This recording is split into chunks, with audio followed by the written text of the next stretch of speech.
పిల్లలు పేరెంట్స్ మాట వినాలి, సమాజానికి అనుగుణంగా నడుచుకోవాలి. కానీ పిల్లలు పేరెంట్స్ మాట కంటే ఫోన్ మాటే ఎక్కువ వింటున్నారు. ఇదే ఇప్పుడు అమెరికన్లను భయపెడుతోంది. అమెరికన్లనే కాదు, మొత్తం ప్రపంచాన్నే ఈ భయం పట్టి పీడిస్తోంది. అందుకే మెటాపై అమెరికాలో ఒక పెద్ద యుద్ధమే జరుగుతోంది. మరి పిల్లలకు మెంటల్ ఎక్కిస్తోన్న మెటా పాపాలేమిటి?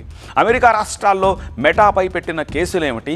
పిల్లల జీవితాలతో మెటా ఆడుతోన్న డేంజర్ గేమ్ ఏమిటి? చూద్దాం.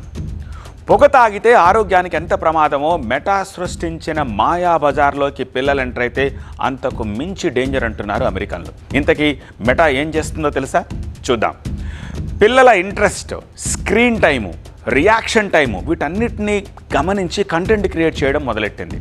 పదే పదే ఆ కంటెంట్ను ముందుకు తెచ్చే ఆల్గారిథం తీసుకురావడం, తల్లిదండ్రులకు తెలియకుండానే పిల్లల అలవాట్లు మార్చేసే కంటెంట్ ఇవ్వడం, అలాగే ఆసక్తిని అలవాటుగా మార్చే వ్యవస్థను రూపొందించడం. యూజర్ డబ్బు చెల్లించకపోయినా అతని దృష్టి, ఎంగేజ్మెంటు, ప్రకటనలే మెటా బిజినెస్ మోడల్కి ఇప్పుడు కీలకంగా మారింది. సోషల్ మీడియా అడిక్షన్ తోటి ఎంతమంది పిల్లలు చనిపోయారో ప్లకార్డులు ప్రదర్శిస్తూ అగ్రరాజ్యం మొత్తం ఆందోళన జరుగుతున్నాయి. అసలు మెటా పిల్లల్ని ఎలా అడిక్ట్ చేస్తుందో అది కూడా చూద్దాం. మెటాపై ప్రధానంగా 3 ఆరోపణలు చేస్తున్నారు పేరెంట్స్. మొదటిది, మైనర్లపై తమ యాప్స్ వల్ల కలిగే ప్రమాదాల గురించి మెటా ప్రజలను తప్పుదోవ పట్టించింది. రెండవది, పిల్లలు, యువత ఎక్కువసేపు ఆన్లైన్లో ఉండేలా కొన్ని ఫీచర్లను ఉద్దేశపూర్వకంగా రూపొందించి పంప్ చేస్తుంది. మూడవది, 13 ఏళ్ల లోపు పిల్లల డేటాను తల్లిదండ్రుల అనుమతి లేకుండా సేకరించేసింది.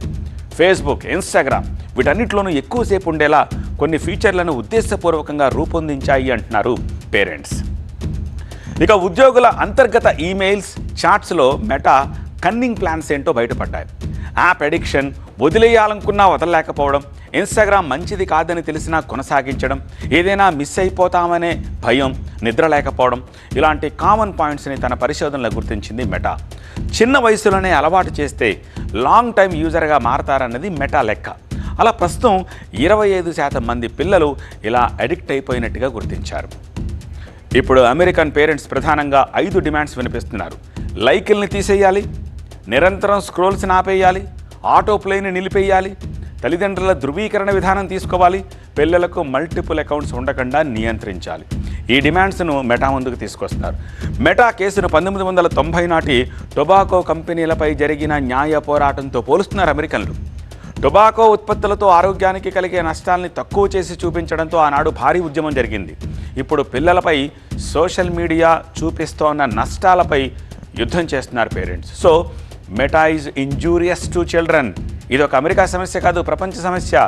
దీనిని ఎంత తొందరగా పరిష్కరిస్తే అంత మంచిది అన్న అభిప్రాయం వినపడుతోంది.